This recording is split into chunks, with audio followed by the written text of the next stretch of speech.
san le dabku ka baqtiyaha loo shida dabka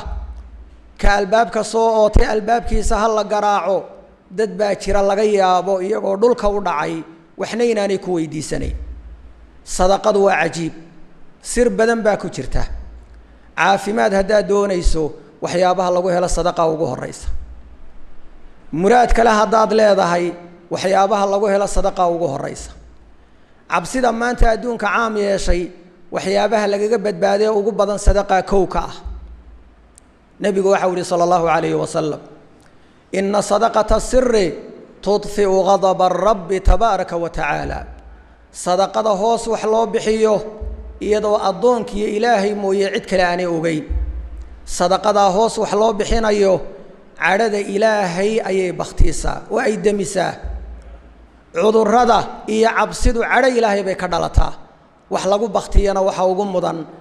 in waxa weeyaan beerka gaajoonaya ee bani aadamka karaamada leh inaad waxa weeyaan qoyso oo calooshaas maran aad buuxiso waa waxa ugu weyn naxariisu ku soo degto ilaahay hadduu ugu naxariistay aadamihiisii ay loo naxariistay ay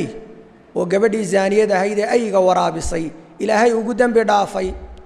maxaad u malaynaysaa mu'min karaamaysan qofka calooshiisa buuxiye ee ka farxiyana maxaad u malaynaysaa ajar intee leeg buu ka heli karayaa ay baa lagu helay ajar iyo naxariis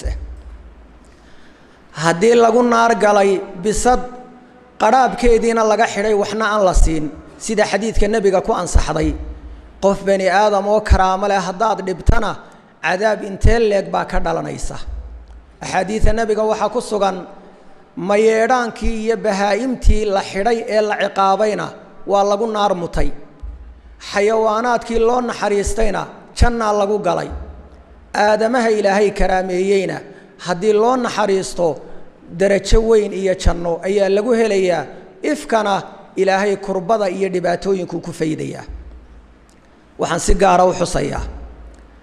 waxa weeyaan madaarista iyo goobaha waxbarashada ee la fasaxay waalidku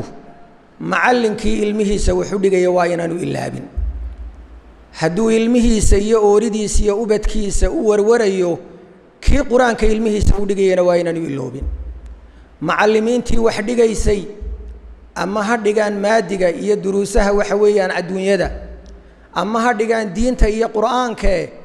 maanta markii fasax u yimid ee bilina ay dhamaatay bil kalena lagu daray dhexdeena inay ku daranyoodaan ma fiicna oo waa arin aad iyo aad u naxdin badan inay ku gaajoodaanna waa ayaan daro cuquba ay ka dhalan karto waa in waalidku isxilqaamo oo